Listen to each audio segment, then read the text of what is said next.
झिंझिण्यांपासून त्वरित आराम मिळवा सेन्सोडाइन रॅपिड रिलीफ बरोबर। अपने पार्टी के कार्याध्यक्ष प्रफुल्ल पटेल साहब, खासदार member of parliament Sunil Tatkare ji, Kesar Kohli ji, Delhi state president Virendra Singh ji, Brijmohan Shrivastava ji, deputy speaker Nagaland के एसटीओ जी, धीरज शर्मा जी, नवीन सिन्हा जी, संजय प्रजापति जी, देवयानी आसरा जी, नवीन सिन्हा जी, प्रमोद इंद्राव जी, सभी इलेक्ट्रॉनिक मीडिया, प्रिंट मीडिया के सम्मानीय सदस्य, सभी यहाँ के राष्ट्रवादी कांग्रेस पार्टी के सभी मेरे भाइयों बहनों, में लोग जाना चाहते हैं। आज मैं मालूम ही नहीं एक मीटिंग के लिए दिल्ली आना चाहता था, तो मुझे प्रफुल्ल पटेल साहब ने बताया कि आज हमने मीडिया के साथ एक दोपहर को लंच किया और मीडिया के बहुत से लोगों को प्रफुल्ल भाई ने उनके घर पर बुलाया था और बातें हुई और उसके बाद 3:30 बजे के बाद यहाँ आने का तय हुआ था। यहाँ आने के बाद आपने जो वेलकम हमारा सबका किया, इसीलिए मैं आपको धन्यवाद देता हूँ। मैं आप सभी का शुक्रगुजार करना चाहता हूँ। एक अच्छी तरह से वेलकम आप सबने किया है। अपनी पार्टी पूरे देश में कैसी बढ़ सकती है, कैसे हर स्टेट में अपने विधायक चुन के आ सकते हैं, वहाँ के जो लोकल बॉडीज है वहाँ भी राष्ट्रवादी कांग्रेस पार्टी के जो यंग जनरेशन है, जो हमारी महिलाएं हैं, उनको भी वहाँ कैसा मौका हम दे सकते हैं, उसके बारे में हमने बहुत सोच विचार किया है। अभी आप सबको पता है कि बीच में महाराष्ट्र में असेंबली का चुनाव चालू था। पार्लियामेंट के चुनाव के वक्त जितना अपने को सपोर्ट मिलना चाहिए था उतना नहीं मिल सका, लेकिन हम उसमें नाराज नहीं हुए। वहाँ के कार्यकर्ता नर्वस नहीं हुए, सबने वापस जिम्मेवारी ली और आने वाले असेंबली के चुनाव में किसी हालत में पार्टी का अच्छा रिजल्ट कैसे हम ला सकते हैं, ज़्यादा से ज़्यादा विधायक एनसीपी के कैसे जीत के ला सकते हैं, इसके बारे में हमने सबने मिलकर कोशिश की। वहाँ के वोटर ने भी अपने को सपोर्ट किया बहुत अच्छी तरह से। कुछ अपने कैंडिडेट 1 लाख से ज़्यादा वोटों से भी जीते, कोई 50,000 से, 60,000 से, 70,000 से, 80,000 से बहुत बड़े मार्जिन से जीते। अभी अपोजिशन वाले बोल रहे हैं कि ईवीएम का कोई घोटाला था, इसमें कोई सच्चाई नहीं है। जब पार्लियामेंट का चुनाव हुआ तो ईवीएम बहुत अच्छा था क्योंकि उनके ज़्यादा सीटें आई और इस दफ़ा ईवीएम में रिजल्ट्स अलग आया तो ईवीएम को वो सब दोष दे रहे। इसके बारे में सुप्रीम कोर्ट में भी वो जाना चाहते हैं। सुप्रीम कोर्ट ने भी बीच में स्टेटमेंट किया, आपने पढ़ा होगा या सुना होगा। इलेक्शन कमीशन ने भी बताया कि इतने सालों से अपने महाराष्ट्र में नहीं तो पूरे देश में ईवीएम का वोटिंग होता है और कभी किसी की कंप्लेंट नहीं। कभी आपने भी देखा दिल्ली में अपोजिशन वालों का गवर्नमेंट आया, पंजाब में आया, वेस्ट बंगाल में आया, तेलंगाना में आया, कर्नाटक में आया, केरला में आया, ऐसे अलग अलग स्टेट में बहुत जगह स्टेट इलेक्शन का चुनाव के वक्त हमने रिजल्ट देखे। लेकिन अभी इतना बड़ा उनको अपयश आया, इसीलिए वो इशू ढूंढने की कोशिश करते हैं। उसके बारे में ज़्यादा ध्यान देने की जरूरत नहीं। लेकिन आज मेरे दिल्ली स्टेट प्रेसिडेंट ने और उनके सभी साथियों ने बहुत अच्छी तरह से यहाँ हमारा स्वागत किया है। मैं उनका धन्यवाद करना चाहता हूँ। आज यहाँ आने के बाद हमारे डिप्टी स्पीकर नागालैंड के एसटीओ जी वो भी मिले यहाँ के जो चुनाव हुए उसमें भी अच्छी तरह से रिजल्ट अपने स्टूडेंट वालों ने अपने को दिया है। ऐसे ही हमें आगे जाना है। अपनी पार्टी, जैसे अभी प्रभु भाई ने बताया कि वो राष्ट्रीय पार्टी थी, लेकिन और अपने को काम उसमें ज़्यादा करना पड़ेगा। हम करेंगे, हम जरूर लड़ेंगे और उसमें हम यश भी संपादन करेंगे, हमें कोई दो राय नहीं है। लेकिन हम एक दूसरे को अच्छी तरह से साथ देना चाहिए, एक दूसरे को समझना चाहिए। अभी हमारा विंटर सेशन शुरू हो जाएगा। अभी अपना पार्लियामेंट का चालू है, लेकिन हमारा दिसंबर में शुरू हो जाएगा।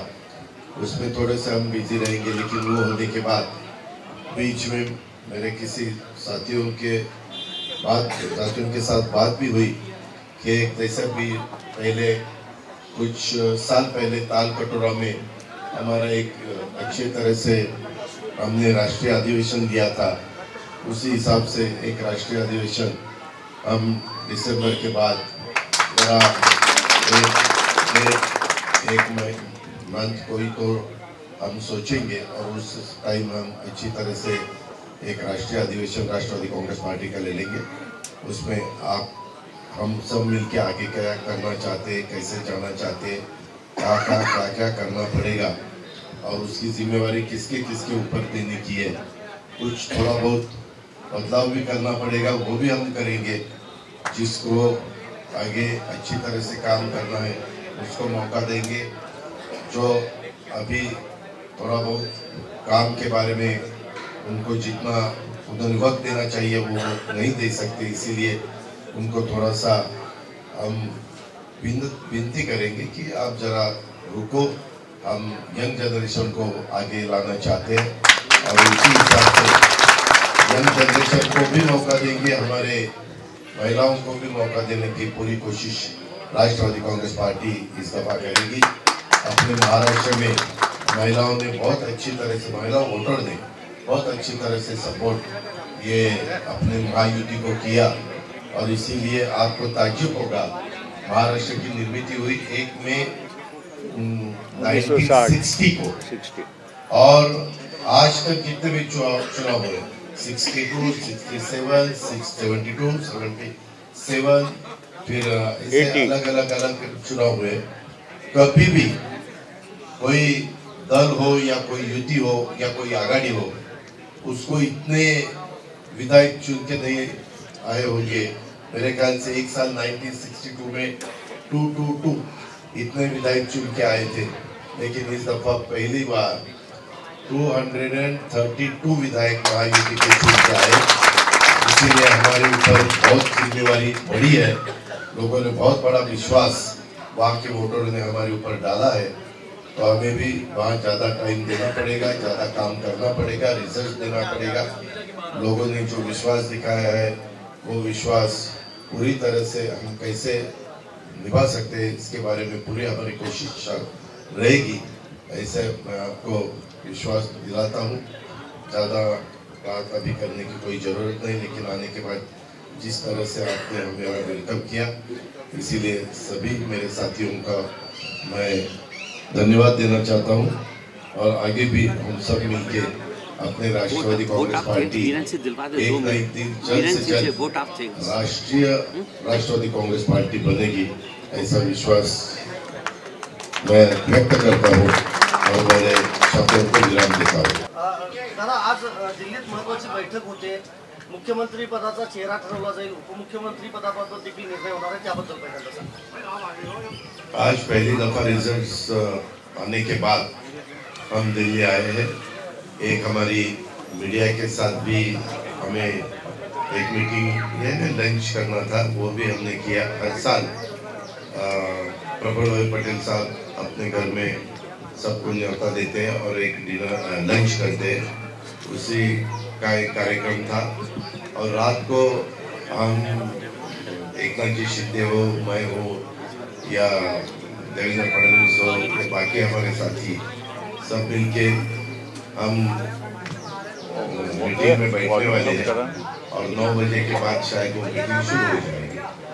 और उसमें तय होगा कि क्या करना क्या नहीं करना, आगे की लाइन ऑफ एक्शन क्या रहेगी, इसके बारे में सभी बातें हो जाएंगी। ये लाइन एक मिनिट। आता आज दरवर्षी प्रफुल्ल पटेल साहेब हिवाळी अधिवेशनामध्ये सगळ्या पत्रकार मित्रांना बोलवून दुपारी लंचचा कार्यक्रम करतात, सगळे एकत्र बसतात, चर्चा करतात। तशा पद्धतीने आज 1 ते 3:30 अशा प्रकारचा तो कार्यक्रम झाला। तो कार्यक्रम ते घेणारे ते मला कळल्यानंतर मला तटकरे साहेबांचा निरोप आला की तुम्ही पण त्याला या, प्रफुल्लबाईंचा पण निरोप होता आणि त्या निमित्तानं मीडियाशी पण आपल्याला बातचीत करता येते। त्या प्रकारे बातचीत केली, मीडियाने पण अनेक प्रश्न विचारले, आम्ही त्याची उत्तरं दिली। आणि त्याचबरोबर आज एकनाथराव शिंदेजी, मी, देवेंद्रजी आणि आमचे तिन्ही पक्षांचे काही प्रमुख सहकारी असं आम्हाला एकत्र बोलवलेलं आहे। आम्ही एकत्र चर्चा करून उद्याचं एवढी मोठी जबाबदारी महाराष्ट्रातल्या जनतेने महायुतीवर टाकलेली असल्यामुळं आपण पुढचं कशा प्रकारे आपलं मंत्रिमंडळ असलं पाहिजे, किती त्याच्यामध्ये मुख्यमंत्री आणि इतर 2 उपमुख्यमंत्री याबद्दलची सगळ्याची साधक बाधक चर्चा होईल आणि त्या चर्चेमधनं बरंच काही अंतिम स्वरूप त्या सगळ्या गोष्टीला सरकार महाराष्ट्रामध्ये पुन्हा स्थापन करण्याच्या दृष्टिकोनातून आम्हाला तिथपर्यंत पोहोचता येईल। तुम्ही अर्थखात्यासाठी आग्रही आहात आणि एकनाथ शिंदे गृहमंत्रीपद मागतात अशी चर्चा आहे। काही चर्चेला काही चर्चा नाहीये। आम्ही सगळ्यांनी पहिल्यांदा ठरवलं होतं की कुठल्याही परिस्थितीमध्ये भाजप, शिवसेना, राष्ट्रवादी काँग्रेस, आरपी, आठवले आणि इतर सगळे आमचे घटक पक्ष आहेत, त्या सगळ्यांच्या बरोबर आपण जास्तीत जास्त जागा निवडून आणायच्या आणि पुन्हा एकदा या राज्यामध्ये महायुतीचं सरकार आणायचं हे आमचं पहिलं टार्गेट होतं। ते टार्गेट आम्ही यशस्वी केलेलं आहे। मी या निमित्तानं महाराष्ट्रातल्या तमाम मतदार बंधू भगिनींचं आभार मानतो, त्यांना धन्यवाद देतो, त्यांचं कृतज्ञता व्यक्त करतो। त्यांनी खूप मोठी आमच्यावर विश्वास टाकलेला आहे। आम्ही जे सांगितलेलं आहे ते त्यांनी ऐकलेलं आहे। आता जबाबदारी आमच्यावर वाढलेली आहे, त्या जबाबदारीला पात्र ठरण्याच्या करता आम्ही कुठं कमी पडायचं नाही अशा प्रकारचा निश्चय केलेला आहे। आणि हा निश्चय करत असताना आता पुढचं एकंदरीत मंत्रिमंडळ कसं असलं पाहिजे, काय असलं पाहिजे, कुठली खाती कुणाकडं, कुठले पालकमंत्रीपद कुणाकडं वगैरे वगैरे ती सगळी काही चर्चा होईल आणि त्याच्यातून पुढचं मंत्रिमंडळ अस्तित्वात येईल। त्याच करता चर्चा करायला आम्ही इथं आलेलो आहे। ही चर्चा करत असताना तुम्ही जो प्रश्न विचारला, कोणी गृह खातं मागतंय का, कोणी अर्थ खातं मागतंय का, कोणी कोणतं खातं मागतंय का, अशा प्रकारची कुठलीही चर्चा नाही। पहिलं आमच्या सगळ्यांचं टार्गेट होतं महायुतीचं सरकार आणायचं, जास्तीत जास्त आमदार निवडून आणायचे आणि खरोखरीच महाराष्ट्रातल्या जनतेने अक्षरशः विक्रम केला की कधीच महाराष्ट्राच्या निर्मितीनंतर एवढ्या मोठ्या प्रमाणावर विधायक निवडून आलेले नव्हते। एवढ्या मोठ्या संख्येने विधायक निवडून आलेले आहेत आणि त्याच्यामुळे आता पुढची आमची जबाबदारी वाढलेली आहे आणि ती जबाबदारी वाढलेली असताना आम्ही अतिशय खेळीमेळीच्या वातावरणामध्ये ह्या पुढच्या पण खाते वाटप किंवा पालकमंत्रीपद किंवा आणखी इतर ज्या काही गोष्टी असतात, स्पीकर निवड, डेप्युटी स्पीकर निवड, सभापती निवड, उपसभापती निवड, या सगळ्या गोष्टी अतिशय व्यवस्थितपणे आम्ही पार पाडू। सगळं मंत्रिमंडळ याच वेळी पूर्ण होणार आहे की काही मंत्री मागे ठेवले जाणार आहेत? 43 सत्ता भरली जाते की नंतर? त्याबद्दल आता लगेच सांगता येणार नाही, आम्हाला एकदा बसू द्या। तुम्ही तर असं काहीतरी आम्ही ठरवून आल्यासारखंच विचारता।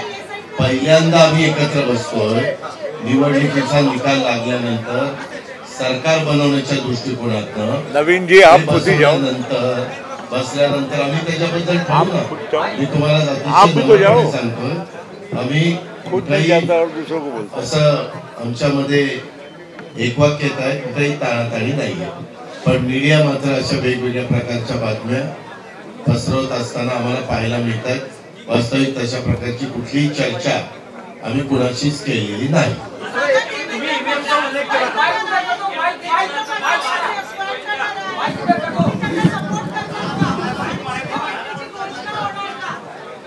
काय काय काय देवेंद्र फडणवीसांच्या नावाची आज घोषणा आज त्याचबद्दल आमची मीटिंग आहे. आम्ही शिवसेनेचे नेते आणि राज्याचे आता मुख्यमंत्री काही जो मुख्यमंत्री त्यांनी काल जाहीर केलेलं आहे की भारतीय जनता पक्षाच्या जागा जास्त असल्यामुळं मोदी साहेब आणि अमित भाई जो निर्णय घेतील तो त्यांना मान्य असेल. त्याच पद्धतीनं राष्ट्रवादी काँग्रेस पार्टीनं तर निकाल लागल्यानंतरच सांगितलं की विधायक आमदारांची संख्या बघता आमदारांची फार मोठी संख्या ही भाजपची निवडून आलेली आहे. त्याच्यावर भाजप आणि त्यांच्या पक्षाचे सगळे नेते जे ठरवतील तो मुख्यमंत्री आम्ही सगळेजण त्याला पाठिंबा देऊ. दादा तुम्ही आता भाषणात ईव्हीएमचा उल्लेख केला. विरोधक कायम आरोप करतायत संध्याकाळी 5 वाजल्यानंतर मतदानाचा टक्का वाढला आणि 76 लाख मतं वाढली आणि निर्मला सीतारामन यांच्या पत्नीने देखील त्यावर आक्षेप घेतला असा कुणाच्या पतीनं कुणाच्या कोणी प्रत्येक नागरिकाला संविधानाने त्या बाबतीमध्ये ऑब्जेक्शन घेण्याचा अधिकार दिलेला आहे. मी स्वतः 6 वाजेपर्यंत माझ्या मतदारसंघामध्ये फिरत होतो. यावेळेस काय झालं सकाळी 7ला मतदान होतं. 7 ते 9 अजिबात मतदान झालं नाही कारण सकाळची वेळ होती गारठा होता तर थंडी असल्यामुळं मतदार सगळं आंघोळ पांघोळ करून मतदानाला यायला उशीर लागला. खरं मतदान 9ला सुरू झालं. 9ला सुरू झाल्यानंतर दुपारी जेवणाची वेळ असते साधारण ते 2 ते 3 किंवा 1 ते 3ला पुन्हा कमी झालं. मग 3च्या पुढं पुन्हा वेग वाढला.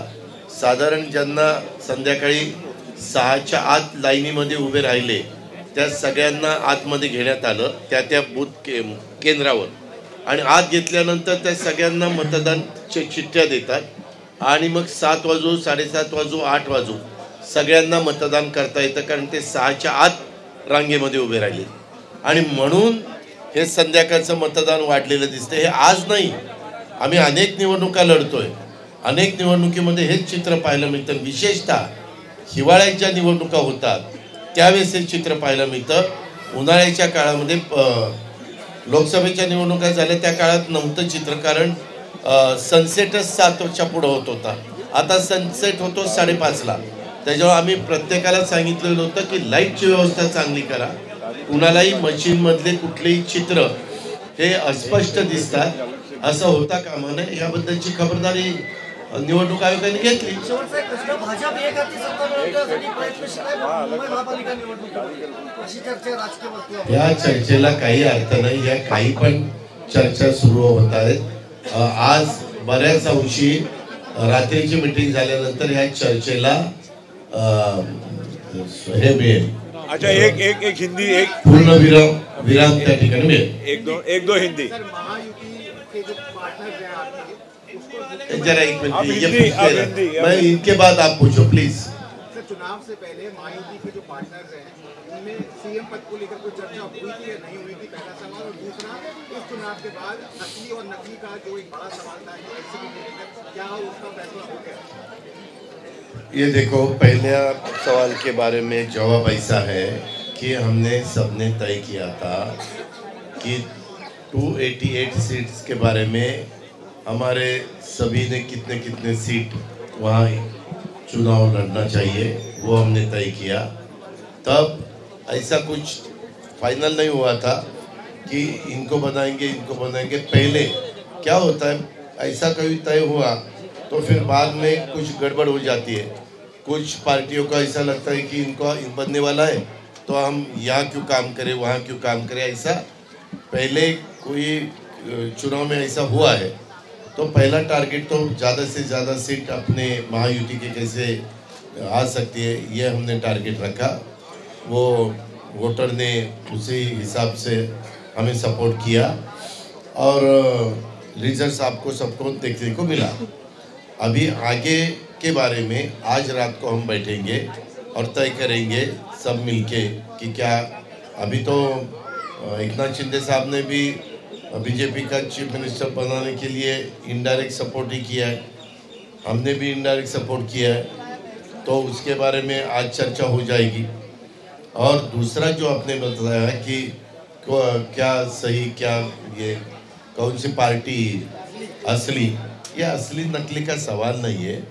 आपको मालूम है इलेक्शन कमीशन ने हर एक पार्टी को नाम दिया है, हर एक पार्टी को सिंबल दिया है, तो असली नकली कैसे आप बोल सकते हैं? सब असली है, ऐसे नकली का सवाल कहाँ आता है इसमें? तुमच्या पक्षाला केंद्रात मंत्रिपद मिळेल का? आज मी त्या संदर्भामध्ये आता मीटिंग मध्ये मी ठरवेन काय बोलायचं। आता तुम्हाला कशाला सांगू हे बोलायचं ते बोलायचं, तो आमचा अधिकार आहे, तेवढा तरी आम्हाला ठेवू द्या बाबा।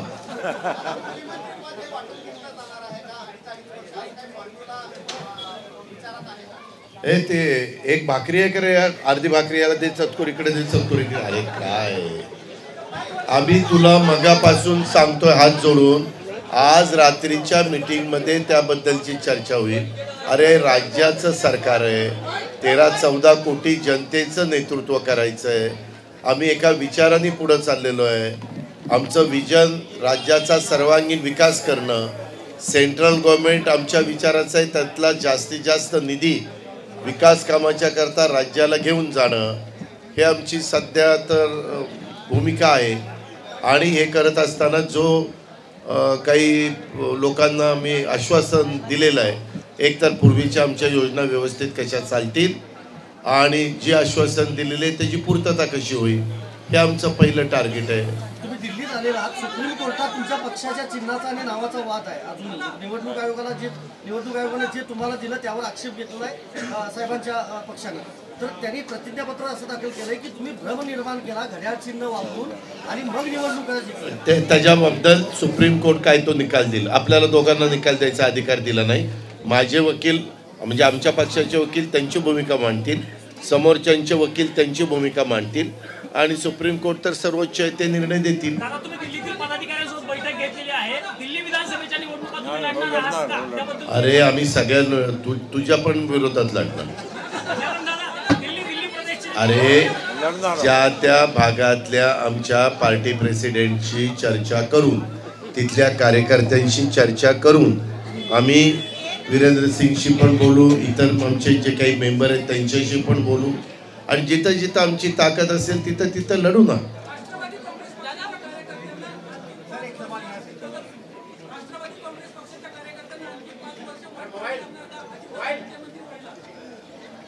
तर मी काही ज्योतिषी नाही त्याबद्दल आज रात्री आमची संदर्भातली चर्चा त्या ठिकाणी होईल।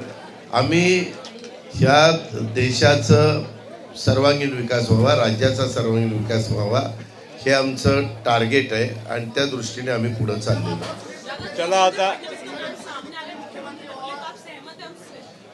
आज रात की मीटिंग में हम चर्चा करेंगे ना, नहीं रिपोर्ट्स नहीं कि जिसने हम जिनको अधिकार है जो नाम लाने का, वो नाम आने के बाद उसके बारे में हम उनके साथ चर्चा करके डिसीजन लेंगे। झिंझिण्यांपासून त्वरित आराम मिळवा सेन्सोडाइन रॅपिड रिलीफ बरोबर।